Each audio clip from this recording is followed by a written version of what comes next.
الحمد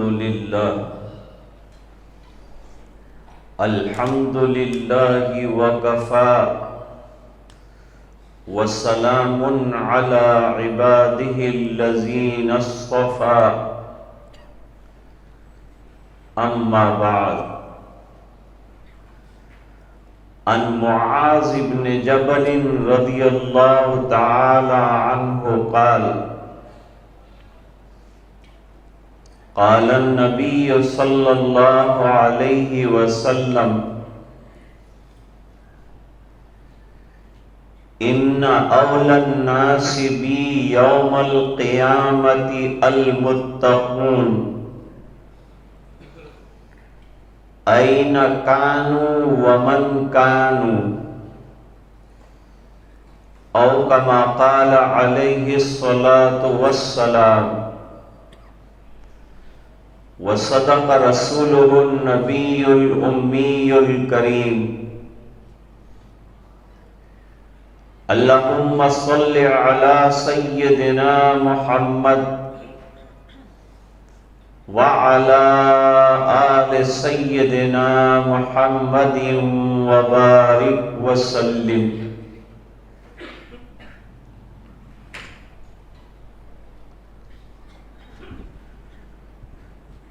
آج بعد نماز جمعہ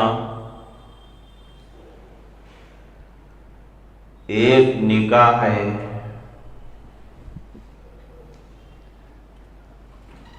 اس کے سلسلے میں حاضری ہوئی.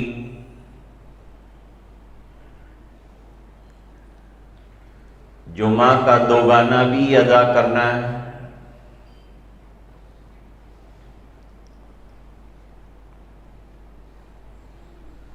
نکاح کے موقع پر جو خطبہ پڑھا جاتا ہے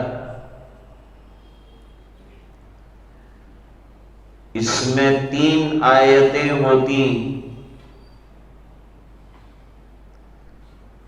اور یہ 3 آیتوں میں 5 مرتبہ تقوی کا تذکرہ ہے.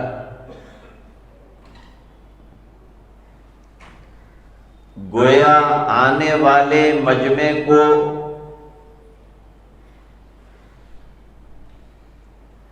تقوی کا پیغام دیا جاتا ہے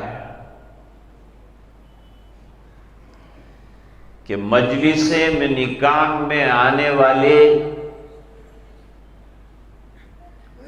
خالی ہاتھ نہ چلے جائیں.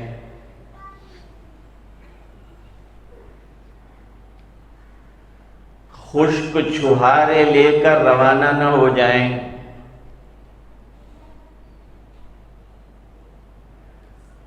چھہارے خشک ہوتے ہیں، یہ آنے والوں کے لیے سوکھی خوشی اور تازہ خوشی دلہا اور دلہن کے لیے.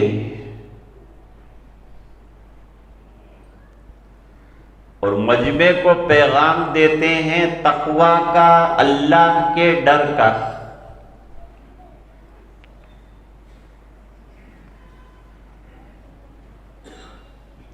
تقوی کیا ہے؟ احتیاط کے ساتھ دین پر قدم بڑھاتے ہوئے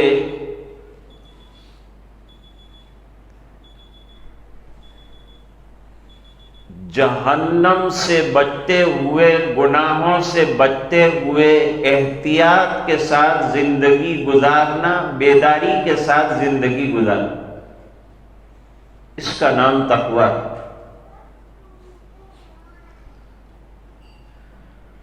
ہر قدم شریعت کے مطابق رہے، ہر عمل شریعت کے مطابق رہے، اس کا پاس و لحاظ رکھنا تقوی ہے.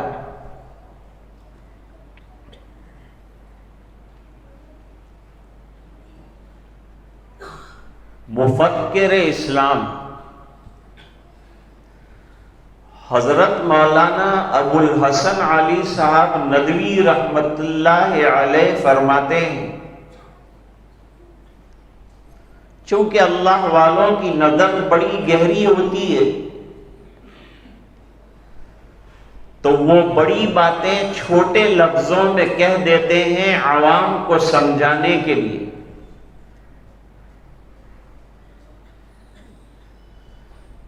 کتنا اچھا جملہ فرمایا کہ تقوی در حقیقت نام ہے مزاج کا شریعت کے مطابق بن جانا۔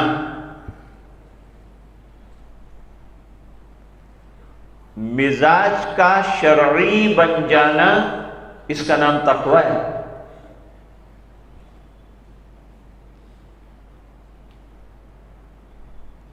اور حضرت ابی بن کعب رضی اللہ تعالی عنہ نے جو بات سمجھائی وہ یہ ہے کہ اللہ نے ہم کو لباس ایمان اور اسلام عطا فرمایا ہے، اور اس لباس کو گناہوں کے کانٹوں سے بچانا ہے کہ اس میں الجھ کر تار تار نہ ہو جائے، اور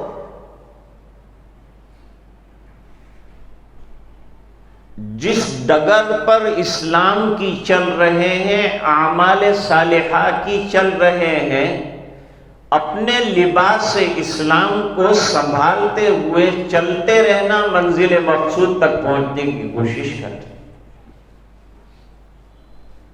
اس کا نام تقویٰ ہے۔ کتنا اچھا سمجھایا اور کتنا مختصر طریقے سے سمجھا۔ جو سمجھا ہوا ہوتا ہے وہ سمجھا بھی اچھی طرح سے سکتا ہے، اور جو خود سمجھا ہوا نہ ہو، عمل پیرا نہ ہو، وہ لیکن اور چنانچہ کی مصیبت میں مبتلا ہو جاتا ہے، بات سمجھا نہیں پاتا۔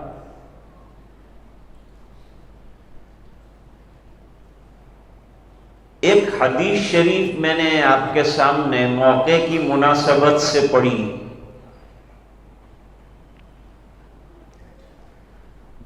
معاذ ابن جبل رضی اللہ تعالی عنہ نوجوان اور جلیل القدر صحابی، بہت کم عمر میں انتقال ہو گئے۔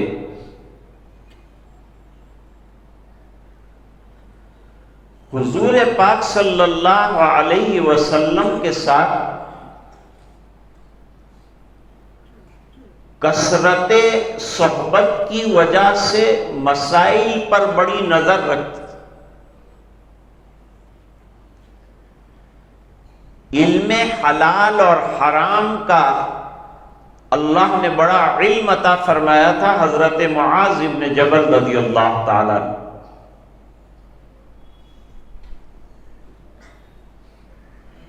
رات دن ان کی کوشش یہ رہتی تھی کہ یہ دربار رسول میں ہمیشہ حاضر رہیں۔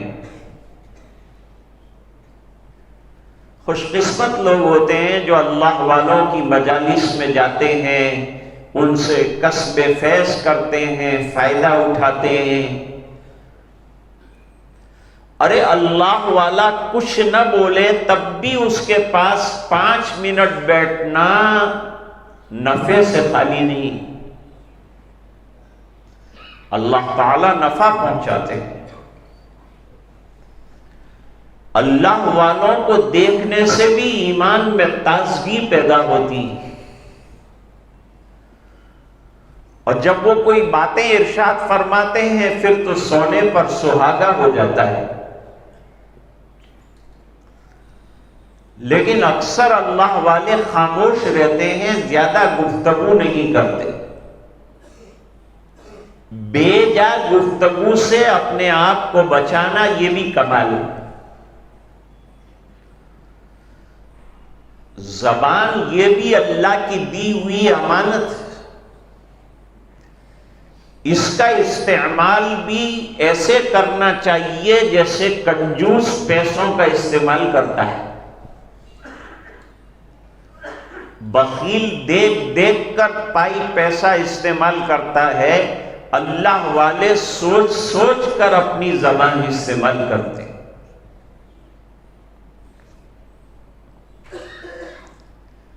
پہلے تو منتر دیا تھا، اللہ والوں کے یہاں جا کر کیا کرنا ہے؟ 3 چیزیں کرنا ہے۔ کم گفتن، کم بولنا، کم خفتن، کم سونا، کم خوردن، کم کھانا۔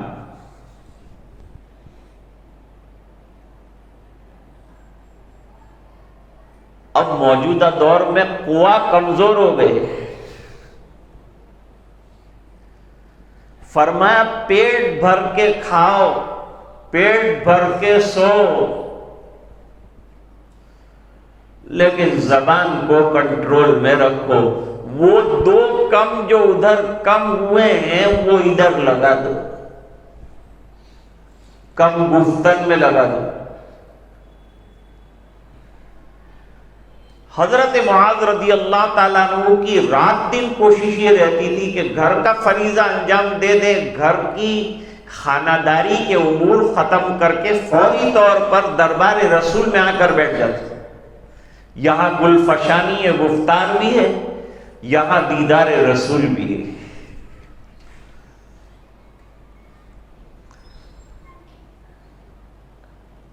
ہمیشہ کوشش کرتے تھے، جہاں مجلس ہوئی حضور کی یہ دوڑ کر آئے اور آپ صلی اللہ علیہ وسلم کی مجلس میں تشریف فرما ہو گئے، حاضر باش ہو گئے کہ جو فیض مل سکے آنکھوں سے۔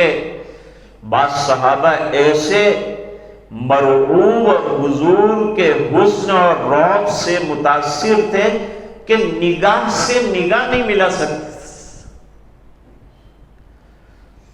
اور بعض بے تکلف تھے جو حضور پاک صلی اللہ علیہ وسلم سے موقع بموقع سوال کر لیتے تھے، جیسے حضرت حذیفہ ابن یمان رضی اللہ تعالی۔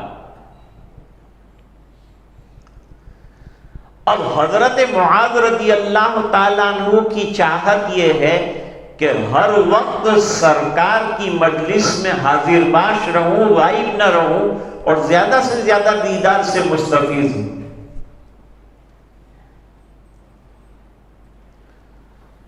اب ایک دن حضور پاک صلی اللہ علیہ وسلم نے نوجوان حضرت معاذ سے کہا، پہلے زمانے میں نوجوان بڑا اچھا کام کرتے تھے۔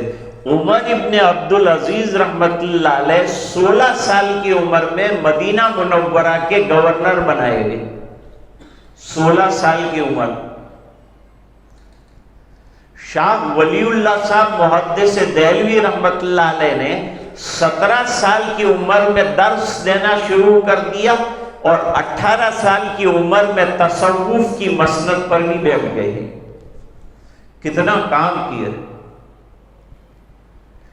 کتنی تصانیف ہیں حضرت کی، حدیث پر کتنی محنت ہے حضرت کی۔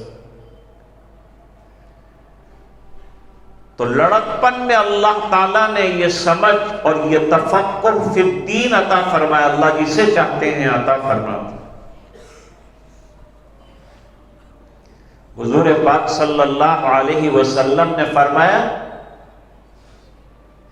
معاذ یمن کی گورنری کے لیے تیار ہو جاؤ۔ اللہ کے رسول، مجھے گورنر نہیں بننا ہے، آپ سے دور جانا پڑے گا، مجلس سے فوت ہو جائے گی،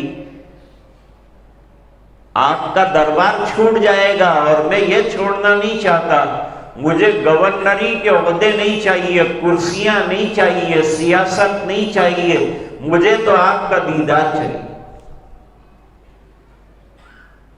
کہا نہیں، تمہیں جانا ہے، میں نے طے کیا ہے، ہم مانگنے والوں کو عہدہ نہیں دیتے، جو نہیں مانگتے ہیں ان کو دیتے ہیں، اور جو نہ چاہتا ہو اور اس کو عہدہ دیا جائے تو اللہ تعالیٰ کی طرف سے اس کی مدد آتی ہے، نصرت آتی ہے، وہ کام غیبی طور پر اللہ تعالیٰ پورا فرماتے ہیں، انجام دیتے ہیں، پھر لوگ بھی ساتھ ہو جاتے ہیں۔ جس چیز کے ساتھ اللہ کی مدد شامل حال ہو جائے وہ کامیاب ہے، وہ چیز کامیابی کی طرف آگے بڑھتی ہے۔ اس لیے ہمیشہ اللہ کی نصرت اور مدد مانگو۔ نماز یہ بھی اللہ سے مدد مانگنے کا ذریعہ ہے، صبر یہ بھی اللہ سے مدد حاصل کرنے کا ذریعہ ہے۔ کہا جاؤ اور گھر تیار ہو کر آؤ۔ ارے حضور آپ سے دوری ہو جائے گی، بعد ہو جائے گا، یہ برداشت نہیں ہو رہا ہے مجھ سے اور آپ تیاری کرنے کو کہہ رہے ہیں۔ کہا یہ حکم ہے میرا، حکم کے سامنے سر تسلیم خم ہے جو مزاج یار میں آئے۔ کا مصداق ہوتے تھے صحابہ، تیار ہو کر آئے، صافہ باندھ کر آئے، گھوڑا لے کر آئے، تیاری سفر کی کر کے آئے، کیونکہ آقا کا حکم ہے، پورا کرنا ہے، فرما برداری بھی ضروری ہے، اطاعت شعاری بھی ضروری، تو کر رہے ہیں کام۔ اب حضور پاک صلی اللہ علیہ وسلم یمن کے راستے تک چھوڑنے کے لیے تشریف لائے۔ کتنے خوش نصیب ہیں کہ سرکار ان کو چھوڑنے آئے، اور فرمایا کہ معاذ یہ ہو سکتا ہے کہ آئندہ سال جب تم آؤ گے یا جس وقت تم مدینہ منورہ آؤ گے تو مجھے نہیں پاؤ گے، میری قبر کو پاؤ گے۔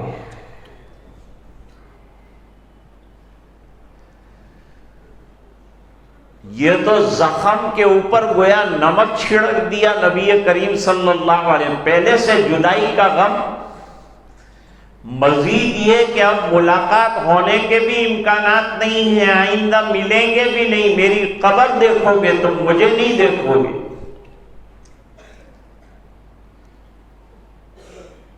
زار و قطار رونے لگے،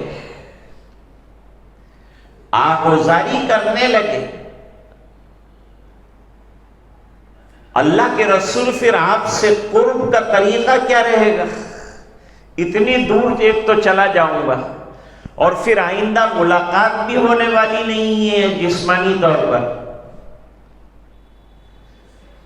جب یہ دو جدائیاں ہو گئی تو اب آپ سے قرب کا طریقہ کیا ہوگا؟ آپ سے قریب رہنے کا کوئی طریقہ ہے، کوئی وسیلہ ہے؟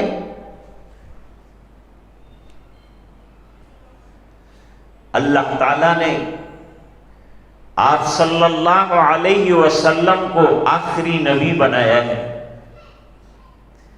مسائل کا حل کرنے والا بنایا ہے، ہماری گتھیوں کو سلجھایا ہے، اور 1400 سال پہلے وہ بات کہی ہے جو 1400 سال کے بعد آج بھی کام آ رہی ہے اور قیامت تک کام آئے گی۔ وہ ارشادات ہیں میرے نبی۔ اس لیے کہا جاتا ہے کہ احادیث کا مطالعہ کیا کرو، فضائل اعمال پڑھا کرو، اور بھی احادیث کی کتابیں۔ حضرت حکیم الاسلام رحمت اللہ علیہ فرماتے تھے کہ میرا جی چاہتا ہے کہ مشکات شریف کی چھوٹی سی تختی بنا کر میرے پاس ہر وقت سفر حضر میں رکھوں اور احادیث رسول صلی اللہ علیہ وسلم کا مطالعہ کروں۔ بڑا فیض ملتا ہے حضور کی باتوں میں، بڑے انوار ہیں، بڑی ہدایات ہیں، بڑے کمالات ہیں۔ آدمی انسان بن جاتا ہے اور انسان کامل بن جاتا ہے، اخلاق کا پیکر بن جاتا ہے۔ اخلاق کی تعلیم دینے والی حضور پاک صلی اللہ علیہ وسلم کی احادیث۔ جب دیکھا کہ بہت غمگین ہو رہے تو کتنا ٹھنڈا اور کتنا پیارا اور کتنا سہانا لفظ اور کتنا سہانا جملہ نبی کریم صلی اللہ علیہ وسلم نے حضرت معاذ رضی اللہ تعالیٰ عنہ سے کہا، لیکن پوری امت کے لیے اور قیامت تک کے لیے لوگوں کے لیے بات کافی ہو گئی۔ وہ حدیث پڑھی حضور نے، ان اولی الناس بی یوم القیامہ، قیامت کے دن مجھ سے قریب ہونا چاہتے ہو، میرا قرب چاہتے ہو۔ نبی کا قرب کون نہیں چاہتا؟ جب ہم معمولی اللہ والے کا قرب چاہتے ہیں تو آقا نامدار کا قرب ملے، اس سے بڑھ کر اور کیا بات ہے؟ سرکار کا پڑوس ملے، اس سے بڑھ کر کیا بات ہے؟ سرکار کی نزدیکی نصیب ہو جائے، اس سے بڑھ کر کیا بات ہے؟ تو آپ نے فرمایا جو مجھ سے قریب ہونا چاہتا ہے قیامت کے دن، وہ برسوں دور ہے، صدیوں دور ہے، لیکن مجھ سے قریب ہونا چاہتا ہے روز قیامت، تو وہ دنیا کے کسی بھی کونے میں ہو، کسی بھی ذات سے اس کا تعلق ہو، چاہے اس کا تعلق حبشہ سے ہو، چاہے ہندوستان سے ہو، چاہے انگلستان سے ہو، چاہے وہ ایتھیوپیا کا رہنے والا ہو، چاہے وہ ابیشینیا کا رہنے والا ہو، چاہے وہ ملیشیا کا رہنے والا ہو، چاہے وہ انڈونیشیا کا رہنے والا ہو، سرکار سے ہزاروں میل کی دوری پر رہنے کے باوجود سرکار کا قرب چاہیے، تو آسان طریقہ یہ ہے کہ اپنی زندگی میں تقوی اختیار کیا جائے۔ طریقہ بتایا، قرب رسول کے حصول کا طریقہ تقوی ہے۔ جب آدمی احتیاط کے ساتھ اور اللہ چاہے طریقے کے مطابق اور رسول چاہے طریقے کے مطابق اور سنتوں کے مطابق اور اللہ کے احکام کے مطابق اور اللہ کے فرمان کے مطابق اپنی زندگیاں گزارے گا تو خود بخود متقی بن جائے گا، اور جب متقی بنے گا دنیا کے کسی کناروں میں صدیوں دور رہ رہا ہو اور صدیوں کا زمانہ بیت گیا پھر بھی نبی کے قریب ہوگا۔ لو یہ حضور نے مسئلہ خالی حضرت معاذ رضی اللہ تعالیٰ عنہ کا حل نہیں کیا، دنیا کے رہنے والے اور کلمہ پڑھنے والے ہر مسلمان کا مسئلہ نبی کریم صلی اللہ علیہ وسلم نے حل فرما دیا کہ تمہیں تقوی کا زیور اپنے اوپر رکھنا پڑے گا، متقی بننا پڑے گا، پرہیزگار بننا پڑے گا۔ اور پرہیزگاری کا معنی میں نے بتایا کہ آدمی گناہوں سے بچتا جائے اور نیک اعمال کے ساتھ اپنی زندگی گزارتا جائے، نمازوں کی پابندی کے ساتھ زندگی گزارتا جائے، سنتیں تلاش کرے اور اس کے مطابق زندگی گزارتا جائے۔ نتیجہ یہ ہوگا کہ کل قیامت کے دن دور ہونے کے باوجود حضور کی ذات سے قریب ہو جائے گا اور رسول کا قرب ملے گا۔ تقوی اس محنت کا نام ہے جس کے ذریعے سے آدمی کو اللہ کے رسول صلی اللہ علیہ وسلم کا قرب نصیب ہوتا ہے۔ یہ سبق ہے نکاح کا جس کو تقوی کا سبق کہتے ہیں، وہ سمجھانے کی چند لمحوں میں کوشش کی ہے۔ سامنے والی گھڑی اگر بالکل صحیح چل رہی ہے تو 1 بجے حضرت مفتی طاہر صاحب نے فرمایا بات کو ختم کیا جائے، چنانچہ ہم اپنی بات کو ختم کرتے ہیں، نکاح والوں کو مبارکباد دیتے ہیں اور ہم سب دعا کرتے ہیں کہ اللہ تعالیٰ اپنی نزدیکی اور اپنے نبی پاک صلی اللہ علیہ وسلم کا قرب بروز قیامت نصیب فرما کر ہم پر سایہ فگن فرمائے۔ وآخر دعوانا ان الحمد للہ رب العالمین۔